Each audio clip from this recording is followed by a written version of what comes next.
Assalamualaikum warahmatullahi wabarakatuh. Perkenalkan, nama saya Ismawati dari kelas IP 4C, NIM 10564110819. Baik, di video kali ini saya akan menjelaskan ASEAN sebagai organisasi regional. Sebagaimana tertuang dalam deklarasi ASEAN, maksud dan tujuan ASEAN adalah 1.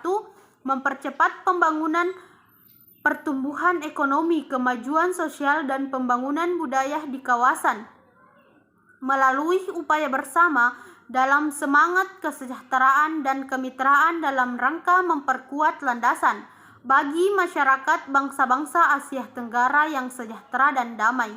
Kedua, untuk memajukan perdamaian dan stabilitas kawasan melalui penghormatan terhadap keadilan dan supremasi hukum dalam hubungan antar negara di kawasan, dan kepatuhan pada prinsip-prinsip Piagam Perserikatan Bangsa-Bangsa. 2.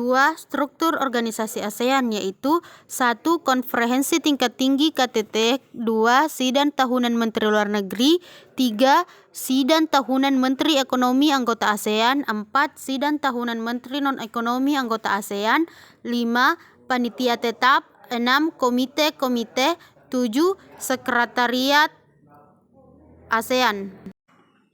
Yang ketiga yaitu transformasi kerjasama anggota ASEAN. 1. Kerjasama ASEAN telah mengalami perkembangan dari masa ke masa sesuai dengan cita-cita para pendiri ASEAN untuk menjalin kerjasama dan persahabatan dalam menciptakan wilayah yang aman, damai, dan sejahtera. Kedua yaitu masyarakat ASEAN diberlakukan secara resmi pada tanggal 31 Desember 2015.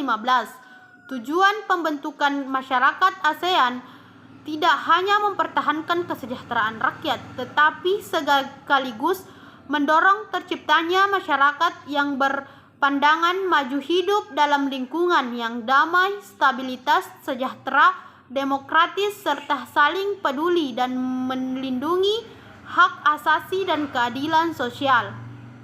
Ketiga yaitu untuk mempromosikan kerjasama aktif dan saling membantu dalam hal-hal yang menjadikan kepentingan bersama di bidang ekonomi, sosial, budaya, teknis ilmiah, dan administrasi.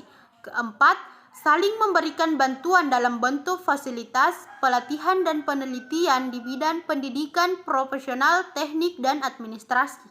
Kelima yaitu untuk bekerja sama secara lebih efektif untuk pemanfaatan yang lebih besar dari pertanian dan industri mereka, termasuk studi tentang masalah perdagangan komoditas internasional, peningkatan fasilitas transparansi dan komunikasi mereka, dan peningkatan standar hidup masyarakat mereka. Yang ketiga yaitu masyarakat ASEAN juga dimaksud untuk meningkatkan tatanan regional akibat dinamika internal maupun eksternal. Keempat yaitu pembentukan masyarakat ASEAN merupakan suatu proses berkelanjutan agar mewujudkan tujuan ASEAN dan menjadikan organisasi ini tetap relevan bagi negara anggota dan kawasannya, khususnya menjadikan ASEAN tetap berorientasi dan berpusat kepada kepemimpinan masyarakat. Kelima yaitu pembentukan masyarakat ASEAN bertujuan menjadikan ASEAN tetap berorientasi dan berpusat pada kepentingan rakyat atau people inter and people oriental. 4 yaitu masyarakat ASEAN. Ada 3 pilar masyarakat ASEAN, yaitu 1. Masyarakat politik keamanan ASEAN dan ditujukan untuk mempercepat kerjasama politik dan keamanan di ASEAN dalam mewujudkan perdamaian di kawasan regional dan global. Kedua, komunitas ekonomi ASEAN dilanjutkan untuk meningkatkan stabilitas dan daya saing ekonomi di kawasan Asia Tenggara, serta setiap dalam menghadapi hambatan-hambatan di bidang ekonomi antar negara anggota ASEAN. Ketiga, masyarakat sosial budaya ASEAN yang ditujukan untuk berorientasi dan berpusat pada masyarakat dalam memperkuat integrasi ASEAN dan memperkokoh kesadaran kemitraan dan rasa kebersamaan masyarakat terhadap ASEAN. Yang kelima yaitu kontinuitas masyarakat ASEAN. Demi melanjutkan upaya integrasi ASEAN pasca 2015 pada KTT ke-27 ASEAN di Kuala Lumpur, Malaysia pada 22 November 2015, para pemimpin ASEAN sepakat untuk mengesahkan 1. Kuala Lumpur Declaration and the Establishment of the ASEAN Community yang secara resmi merencanakan pembentukan masyarakat ASEAN. Kedua, ASEAN 2025 Forging Ahead Together yang membuat peta jalan ASEAN untuk derwangsah ke depan.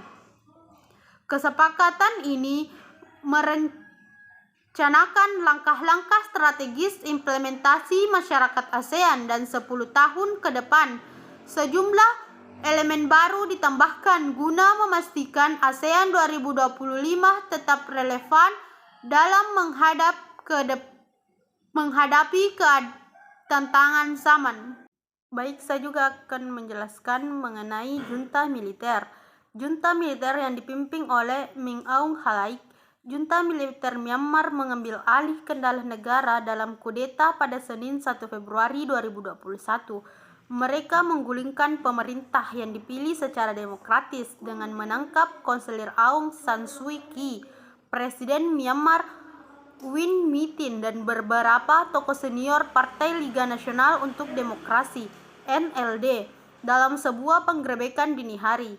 Keterangan antara pemerintah dan militer ini terjadi karena tentara menuduh pemerintah mencurangi pemilihan parlemen pada November 2021 lalu. Kedatangan junta militer di Indonesia untuk mengikuti KTT ASEAN pada Sabtu 24 April 2021 sekitar pukul 11.00 waktu Indonesia bagian Barat. Dilaporkan akan mengikuti ASEAN Leaders Meeting atau ALM di Gedung Sekretariat ASEAN Jakarta. Ia disambut oleh Ei Hin Aye, Duta Besar Myanmar untuk Republik Indonesia, dan Andi Rachminto kepada Partai Negara. Jenderal Min Aung Hlaing dan delegasi terlebih dahulu menjalani PCR swab pacar tersebut dan penapisan kesehatan sebagai bagian dari penerapan protokol kesehatan upaya pencegahan COVID-19